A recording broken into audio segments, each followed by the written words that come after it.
Está definido o verdadeiro pole position para o GP do Bahrein de Fórmula 1. E diferente de muitas expectativas, na verdade, o grande pole desse GP não está nas duas grandes equipes dos últimos anos da Fórmula 1. Quer saber tudo sobre isso? Então fica ligado porque chegou a hora do piloto!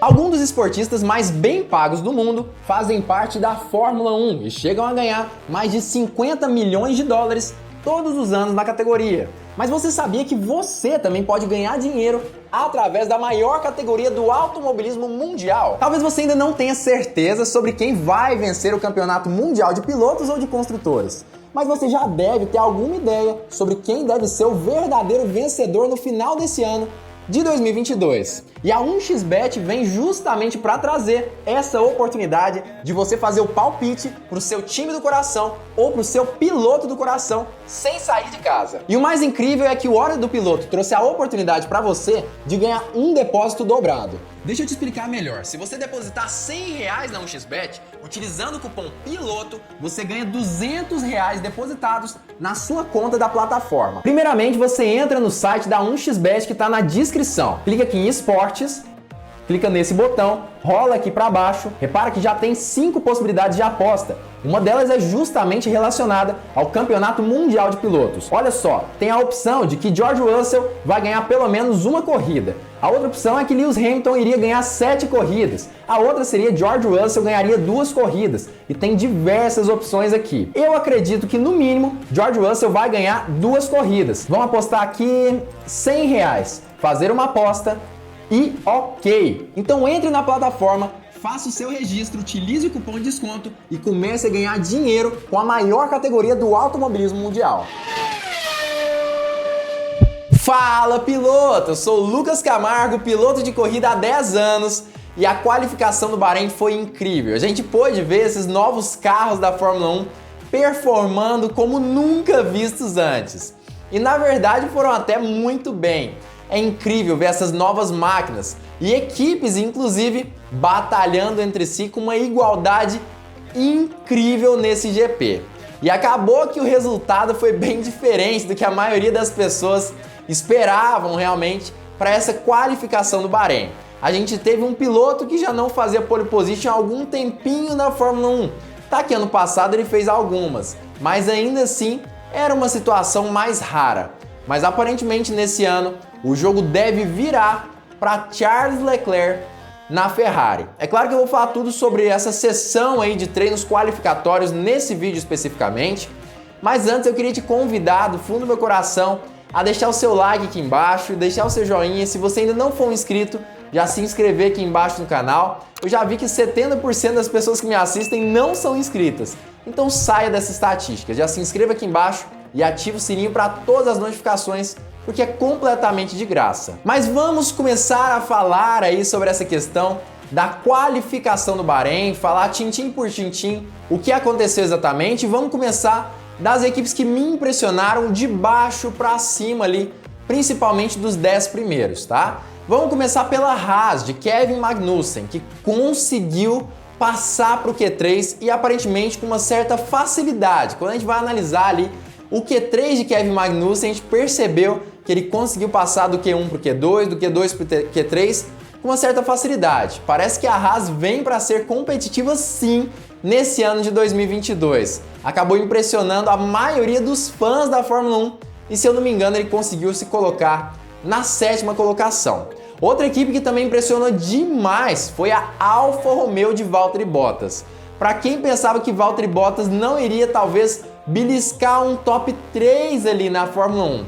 Nesse ano de 2022, por conta de ter mudado de equipe, ido para a Alfa Romeo, parece que não é bem isso que vai rolar. Na verdade, o próprio Bottas conseguiu pegar a Alfa Romeo e colocar na 6ª colocação.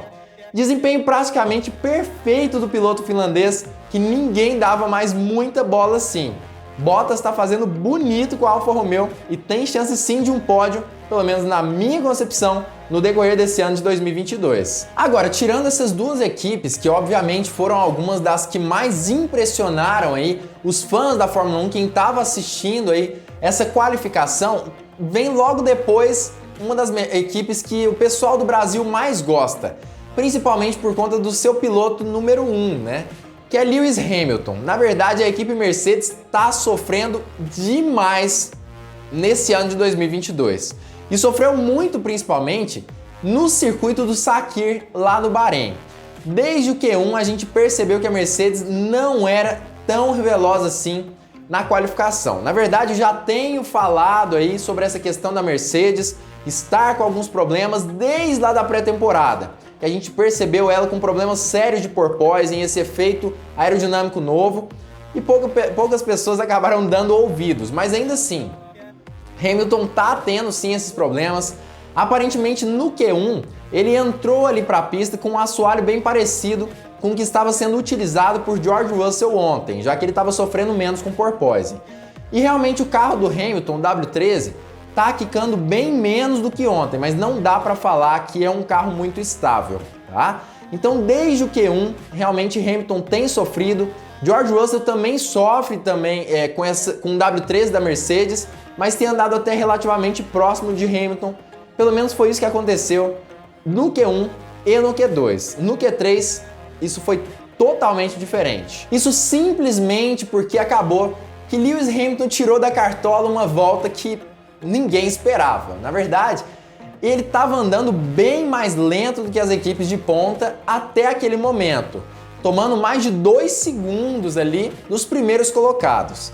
Mas quando chegou no Q3, ele fez a sua volta ali rápida, ele conseguiu tomar um pouco mais de 1 segundo, aproximadamente ali 1 segundo, ponto 2, ponto 4, e que realmente ninguém esperava. Foi uma volta tirada da cartola de Lewis Hamilton.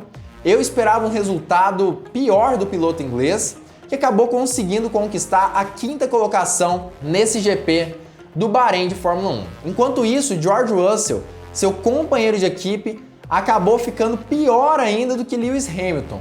Ele acabou conquistando apenas a 9ª colocação. É óbvio que ele teve algum tipo de problema durante essa volta, errou em alguma curva, já que eles tiveram apenas uma chance de fazer uma volta rápida, mas ainda assim conseguiu apenas a 9ª colocação na largada de amanhã. É claro que a gente precisa dar uma colher de chá para George Russell, ele é um piloto muito novo, bem menos experiente do que Lewis Hamilton e que está numa equipe completamente nova. Mas ainda assim, nós esperávamos mais dele. E eu esperava, pelo menos pessoalmente, eu esperava um pouco menos de Lewis Hamilton. Eu esperava que na qualificação ele ficasse mais abaixo do que ele ficou. Para ser bem sincero, ele me impressionou com a 5ª colocação. Mas comenta aqui embaixo o que você esperava de Hamilton. Você esperava que ele ficasse na pole position ou que ele nem passasse para o Q2? Comenta aqui que eu quero saber o que você pensa sobre esse assunto. Mas independente do que você pensa, o que eu percebi ali do desempenho do carro da Mercedes, e que é importante eu estar falando aqui no decorrer desse vídeo, é que me parece que ela tem muita dificuldade, principalmente nas retas. No final das retas o carro quica muito, ou em curvas de muito alta velocidade ele também acaba quicando. Isso tá de certa forma perceptível. Isso nos leva a pensar que em pistas mais sinuosas, como é o caso até mesmo de Barcelona, que tem algumas retas ali, mas é um pouco mais sinuosa, talvez a Mercedes consiga lidar melhor com esse fenômeno do porpoising. Barcelona, Silverstone, talvez ali Mônaco, Singapura e tem outras diversas. Talvez nesses circuitos específicos a Mercedes lide melhor com esse fenômeno do que no circuito do Bahrein. Mas isso a gente vai precisar ver aí no decorrer desse ano, e é óbvio que a Mercedes também vai evoluir seu carro na intenção de minimizar os problemas que elas têm encontrado. Ainda mais lembrando que é muito provável que o carro da Mercedes não seja um carro mal nascido, mas tenha sim que ter o seu desempenho extraído cada vez mais e talvez ele consiga alcançar os outros carros que estão à sua frente. E por falar nesses outros carros, vamos começar a falar sobre a Red Bull. Red Bull de Max Verstappen e Sérgio Pérez. Na verdade, é justamente essa equipe que eu tenho falado tanto desde a pré-temporada lá em Barcelona, não apenas no Bahrein, mas em Barcelona eu já tenho falado sobre a Red Bull.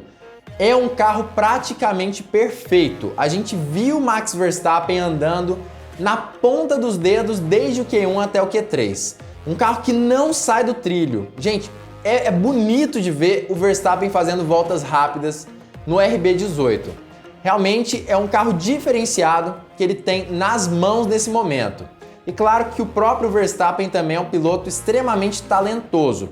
E desde o Q1 ele fez as voltas, uma das voltas mais rápidas ali, constantemente na qualificação de uma forma geral. Conseguiu fazer ótimas voltas, enquanto seu companheiro de equipe o acompanhava muito bem, bem próximo dele na verdade, tanto no Q1 quanto no Q2. E realmente no Q3 esperava-se muito de Max Verstappen, muita gente chegou a apostar no piloto holandês na possibilidade de ele acabar conseguindo conquistar uma pole position, e ele realmente fez uma volta inacreditável. Ele conseguiu um segundo lugar há pouquíssimo tempo do piloto da pole. Entretanto, o Sérgio Pérez teve mais dificuldades nesse sentido. Ele foi rápido também, é óbvio, conseguiu ser bem veloz, mas acabou apenas com a quarta colocação ali entre os primeiros desse grid. E diferentemente da equipe Mercedes, a Red Bull vem sim com um carro que aparentemente não sofre tanto assim de porpoising, com esses problemas. É um carro muito estável e que tanto o Sérgio Pérez quanto o Max Verstappen têm conseguido domar ele muito bem. É óbvio que me parece que o Sérgio Pérez tem tido um pouco mais de dificuldade do que o Verstappen, mas os dois têm sido muito velozes. Não é à toa que eu particularmente também não esperava essa colocação de Sérgio Pérez. Ele conseguiu de certa forma me surpreender com essa colocação especificamente. Eu esperava um pouco menos do piloto mexicano, mas fez muito bonito e eu também queria saber a sua opinião. Você esperava que Verstappen faria a pole position? Você tinha apostado nele? Ou você acreditava que seria outro piloto? Comenta aqui embaixo a sua opinião sobre isso e se você também superestimou o desempenho de Pérez ou não esperava que ele fizesse um desempenho como ele fez, conquistando a quarta colocação. Comenta aqui embaixo o que você esperava também do piloto mexicano. E por fim, é importante a gente falar sobre a equipe da pole position, a equipe Ferrari. Eu tenho falado também sobre a Ferrari desde os treinos de pré-temporada e muita gente, na verdade, a maioria das pessoas não me escutava enquanto eu falava sobre Ferrari. A maioria dos especialistas de Fórmula 1 tem babado, ficado de queixo caído com o desempenho da Ferrari, com o design da equipe, do carro, e realmente tem percebido que tem grandes chances da equipe italiana acabar vencendo o campeonato mundial de construtores e também de pilotos. Grandes chances disso acabar acontecendo. Eu tenho falado muito sobre isso, mas muita gente não tem me escutado. Não é à toa que no vídeo de ontem mesmo eu já dei o meu veredito. A minha aposta era de Charles Leclerc na pole position e Carlos Sainz em terceiro lugar. E o top 3 eu não errei em nada. Nós vimos sim Charles Leclerc muito veloz desde o Q1 até o Q3 e Carlos Sainz também extremamente rápido. Não é à toa que ele liderou uma das partes ali do treino qualificatório. E muitas pessoas acreditavam até mesmo que ele conseguiria fazer a pole position até as últimas voltas ali da qualificação. Muita gente acreditava em Carlos Sainz fazendo a pole position. Não deu dessa vez, ele acabou errando, mas tinha sim grandes chances. Mas enfim, falando de Ferrari, é outro carro que está perfeito. Eu tô achando ele mais estável, inclusive, do que o próprio carro da Red Bull. Tem andado nos trilhos e, como a gente tem percebido, todas as equipes que utilizam a motorização da Ferrari tiveram um upgrade muito grande para esse ano. Conseguiram conquistar lugares muito mais altos no grid na qualificação. A Haas foi uma equipe que se destacou, como eu já disse no início desse vídeo, e a própria Alfa Romeo é outra equipe que também se destacou demais com Valtteri Bottas. E aparentemente não é à toa. O motor da Ferrari tem gritado mais alto do que os outros motores do grid da Fórmula 1. Pelo menos até agora, essa é a minha percepção. Agora, o carro da escuderia Ferrari em si também está muito bom. É um carro diferenciado, extremamente equilibrado. E a gente pôde ver hoje o próprio Charles Leclerc fazendo uma volta voadora no finalzinho ali do Q3, que iria colocá-lo na primeira colocação do grid de largada de amanhã. Logo à frente de Max Verstappen, que ficou a 1/10 apenas do piloto monegasco e do seu companheiro de equipe, que ficou em terceiro lugar, a menos de 1/10 também ali de Max Verstappen e apenas 1/10 do Charles Leclerc. Ou seja, Ferrari vem forte para esse ano de 2022, como eu já vinha prevendo em diversos vídeos aqui do Hora do Piloto. Mas é claro que basicamente foi isso que aconteceu de mais importante na qualificação de hoje, principalmente entre os 10 primeiros ali do grid. A gente também teve, é óbvio, uma McLaren decepcionando muito com os resultados tanto de Daniel Ricciardo quanto de Lando Norris e outras diversas coisas que aconteceram, Albon na Williams impressionando e outras diversas coisas. Mas o principal entre esses 10 é basicamente isso, e eu sei que é basicamente isso que vocês querem saber aqui com o vídeo. Mas enfim, o que você espera de amanhã na corrida? Quem pra você é o top 5 aí pilotos que vão terminar essa corrida no Bahrein nas primeiras 5 colocações? Comenta aqui embaixo o que você acha disso tudo, quem é o top 5 para você. Eu acredito que o top 5 também deve ficar aí entre os 5, 6 pilotos da frente ali do grid. Eu diria que Carlos Sainz vai ser o vencedor. Eu sei que é uma aposta arrojada, mas ele é um piloto diferenciado principalmente em ritmo de corrida. Então eu chutaria ele como vencedor. Em segundo lugar, eu diria que fica com Max Verstappen. Acredito eu que ele deve ultrapassar Charles Leclerc e ficar na segunda posição, já que ele é um bom piloto de ritmo de corrida. O terceiro com o próprio Charles Leclerc. Grande chance dele ficar nessa posição. O quarto lugar, eu chutaria Lewis Hamilton. Nessa situação, acho que ele vai ultrapassar Sérgio Pérez e ficar com a quarta colocação. E em quinto lugar, Sérgio Pérez mesmo. Acho que vai ficar mais ou menos isso. Então ficaria Carlos Sainz, Verstappen, Charles Leclerc, Lewis Hamilton e Sérgio Pérez. Mas comenta aqui embaixo a sua opinião sobre isso, quem pra você vai compor os 5 primeiros lugares do grid de amanhã. E se você gostou desse vídeo, não esqueça, se inscreva nesse canal, ativa o sininho para todas as notificações se você ainda não for inscrito e também já deixa o seu like, seu joinha, isso é de graça e contribui demais para a Hora do Piloto. E claro, fique ligado porque muito em breve nós teremos mais uma Hora do Piloto!